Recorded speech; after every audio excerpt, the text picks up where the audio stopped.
Selamat datang di Sahabat Pendaki, tempat gue bacain cerita-cerita horor dan pengalaman para pendaki di seluruh Indonesia. Malam ini gue akan bawain kisah panjang yang benar-benar bikin merinding. Ini tentang cerita 4 sahabat yang mendaki di Gunung Kerinci lewat jalur Kresik Tuo. Mereka nekat bermalam di Charter 2, padahal sudah banyak larangan dan cerita seram tentang tempat itu. Dan yang paling menyeramkan, mereka harus melewati pohon bolong, sebuah pohon besar yang konon menjadi gerbang ke dunia lain. Kalau lo lagi sendirian di kamar, siapin mental karena cerita ini panjang banget. Dan syarat kejadian aneh, lo mungkin bakal ngerasain seolah-olah ikut terjebak di Gunung Kerinci bareng mereka. Jadi, matikan lampu, pasang headset, dan dengerin kisah teror pohon bolong di Gunung Kerinci sampai habis. 4 pendaki, kita sebut saja namanya Ria, Dika, Reza, dan Sari. Berangkat dari kota asal mereka dini hari, menempuh perjalanan panjang menuju Kresik Tuo, sebuah desa di kaki Gunung Kerinci. Suasana di dalam mobil awalnya santai. Mereka mengobrol soal logistik, tenda, rencana pendakian, dan rumor-rumor mistis yang sering beredar di forum pendaki. Rian, sang ketua rombongan, paling semangat. Dia sudah lama pengen menaklukkan Gunung Kerinci, gunung berapi tertinggi di Indonesia. Dika yang paling suka bercanda bilang, paling juga cerita doang soal pohon bolong, nanti kita buktiin ya. Sari, satu-satunya cewek di tim, malah khawatir. Dia sering dengar kabar bahwa Charter 2 nggak direkomendasikan buat tempat nginap karena anginnya kencang dan ada hal-hal gaib. Tapi Reza menengkangkan, kita tim solid kok, nggak usah takut.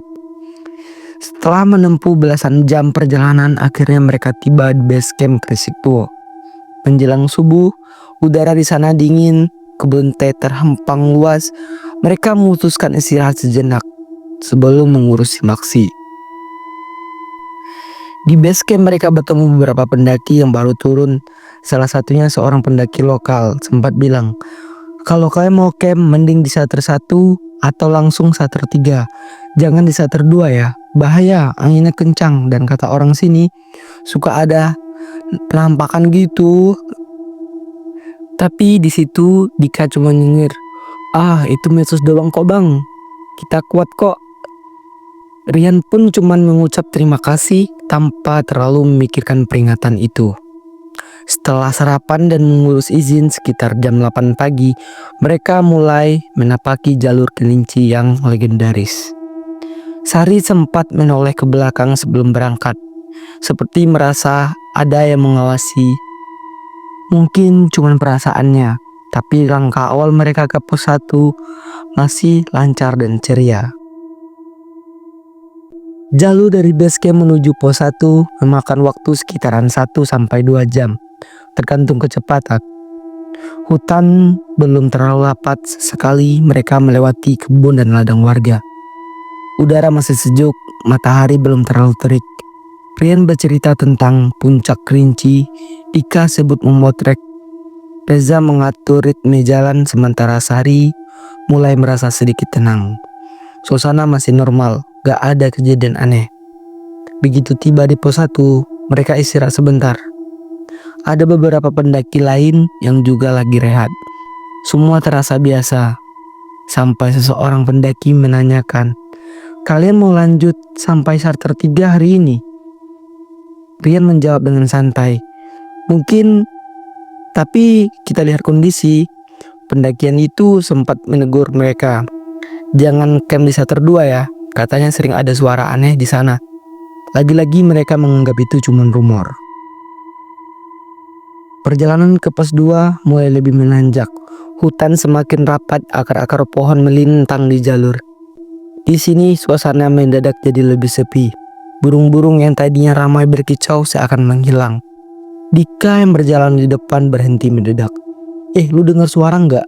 Rian menajamkan telinga, tapi nggak ada suara apapun selain angin sepoi-sepoi. Dika mengendikan bahu. Mungkin cuma halusi gue kali.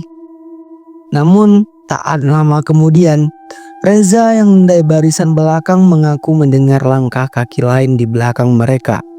Seolah-olah ada orang yang mengikuti, tapi waktu dia menoleh kosong. Sari makin gelisah. Ia ingat cerita pendaki lokal di base camp. Tapi Rian menenangkan, udah fokus aja lah di jalan, gak usah FOMO gitu loh. Lagian juga itu cuma mitos saja. Setelah menempuh sekitaran 1-2 jam, mereka sampai di pos 2. Di sini Jarul mulai semakin menanjak dan kabut tipis mulai turun. Mereka sempat beristirahat, mengisi air dan mengobrol dengan 2 pendaki yang mau turun. Kedua pendaki ini lagi memberi peringatan. Kalau ketemu pohon bolong di atas sana, jangan iseng ya. Sudah banyak kejadian aneh. Dika cuma tertawa.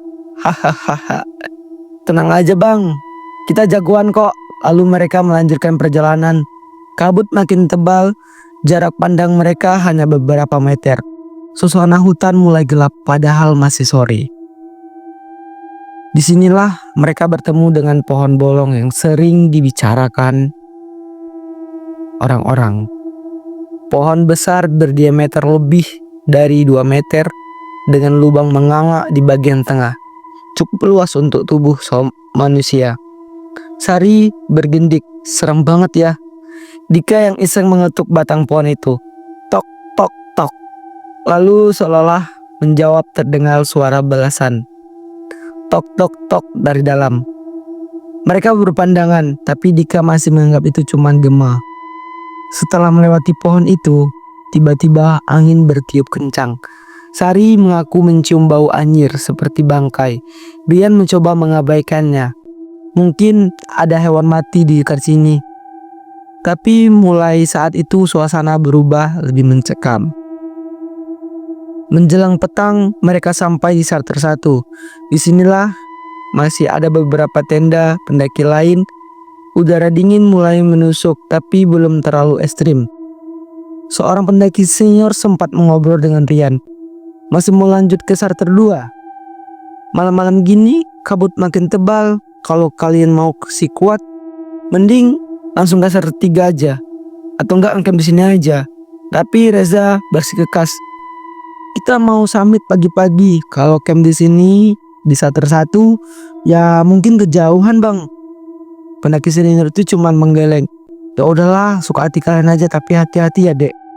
Di shelter 2 suka ada cerita aneh. Sari diam saja, tapi rasa was-wasnya semakin kuat. Dia ingat suara ketukan balasan di pohon bolong. Mungkinkah itu pertanda buruk? Sekitar jam 7 malam mereka akhirnya tiba di shelter 2. Benar saja, angin di sini jauh lebih kencang dibandingkan shelter 1. Suara deru angin di sela pepohonan seperti raungan. Mereka mendirikan tenda di lahan agak rata, tapi tanahnya basah. Sari terus mengeluh merinding, sementara Dika mulai merasa pusing. Gue kayak diikutin sesuatu, bisikannya ke Rian. Tapi Rian bilang udah istirahat aja dulu, mungkin tuh kecapean. Saat makan malam, kabut menebal hingga nyaris menutupi pandangan di depan tenda. Senter mereka hanya menembus beberapa meter. Sesekali terdengar suara ranting patah seakan ada yang berjalan di sekitar. Rian mencoba memecahkan suasana. Besok subuh kita summit oke? Tidur cepat ya. Tapi siapa sangka malam itu bakalan jadi malam terpanjang mereka. Sekitar jam 10 malam, Rian dikejutkan suara langkah kaki di luar tenda. Krek, krek, krek. Seperti ada yang mondar-mandir mengitari tenda. Waktu dibuka resleting tenda dan menyoroti senter, gak ada siapa-siapa, hanya kabut tebal. Dika yang baru saja tertidur mendadak terbangun sambil menjerit. Jangan tarik gue, lepasin, katanya. Dia mimpi buruk ada sosok tinggi menarik kakinya ke arah pohon bolong. Sari malah demam, dia merancau. Aku dengar suara orang manggil nama gue di dalam pohon itu. Reza cemas, kita harus turun aja kali ya. Tapi jam sudah larut, kabut terlalu tebal. Mereka memutuskan menunggu hingga pagi. Sebuah keputusan akan mereka sesali.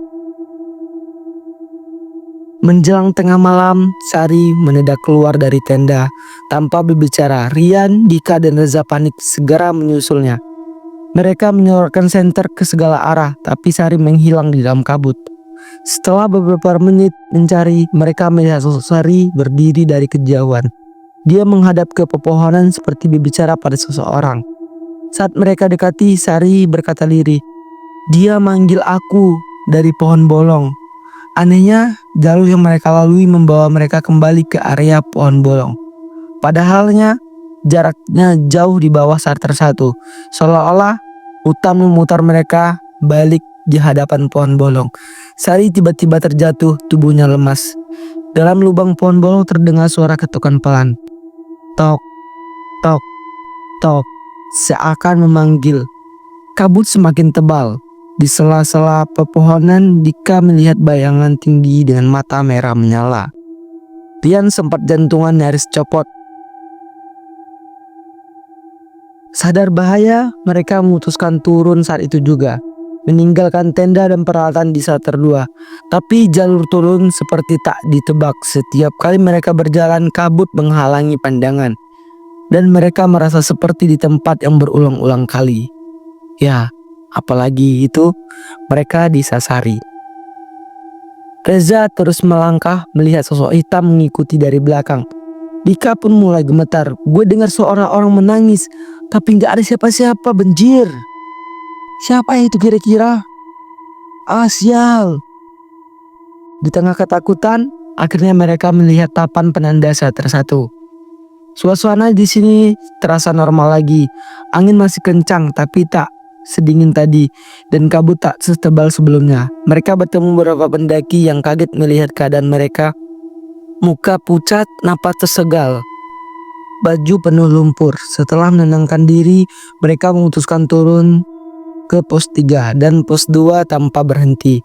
Beberapa jam kemudian menjelang subuh, mereka tiba di base camp dengan kondisi yang sangat lelah dan syok. Di base camp Kresik Tuo, penjaga base camp hanya menggelengkan kepala mendengar cerita mereka. Makanya orang di sini selalu bilang, jangan camp di Sarter 2, apalagi kalau sudah ganggu pohon bolong. Mereka sempat menunggu hingga siang untuk menenangkan diri. Dika dan Reza tak henti-hentinya merasa merinding, seolah ada yang menatap dari sudut ruang. Sari yang masih demam tinggi terus berbicara tentang suara yang memanggil namanya di lubang pohon. Rian sebagai ketua rombongan hanya bisa menyesal karena mengabaikan peringatan orang lokal. Setelah pulang ke kota, masing-masing mendapatkan gangguan. Gangguan itu belum berakhir. Sari mengaku sering terbangun di tengah malam hari mendengar ketukan di dalam kamarnya. Tok, tok, tok. Persis seperti di pohon bolong. Dika bermimpi bertemu sosok tinggi bermata merah. Reza merasa diikuti bayangan hitam saat berjalan sendirian. Sejak saat itu mereka bersumpah tidak akan pernah mendirikan tenda di Sarter 2 lagi. Dan tidak akan iseng di pohon bolong. Mereka percaya ada sesuatu di Gunung Kerinci yang tidak ingin diganggu. Yap guys, itulah kisah dari sahabat pendaki kita tadi. Kisahnya cukup panjang ya. Itulah kisah panjang teror pohon bolong di Gunung Kerinci. Sebuah peringatan buat lu yang mau mendaki Kerinci. 1. Jangan pernah meremehkan larangan lokal. 2. Jangan mendirikan tenda di Sarter 2. Ya, itu bahaya sih yang pertama ya. Itu juga kata-katanya sih, itu juga harimau juga ya kan. Juga vegetasinya juga rendah di situ. Terus yang ketiga adalah karena angin di sana bukanlah satu-satunya ancaman. Keempat, hati-hati saat melewati pohon bolong di antara pos 2 dan Sarter 1. Jangan iseng mengetuk atau memanggil. Kalau kalian punya cerita horor lain di gunung manapun, kirim ke sahabat pendaki. Gue akan bacain di kesempatan berikutnya supaya kita semua bisa saling berbagi kisah misteri tentang Gunung Indonesia. Terima kasih sudah mendengarkan sampai habis. Semoga kalian bisa tidur nyenyak malam ini, karena mungkin ada sesuatu yang mengetuk di balik dinding kamar kalian. Oh ya, pesannya buat kalian kalau suatu saat nanti naik gunung itu harus hati-hati. Yang pertama, yang kedua jangan FOMO. Terus juga ada aturan yang tak tertulis. Dan juga jangan seperti kayak mendaki itu jangan terlalu agresif lah intinya. Terus juga gue ada sedikit pengumuman nih.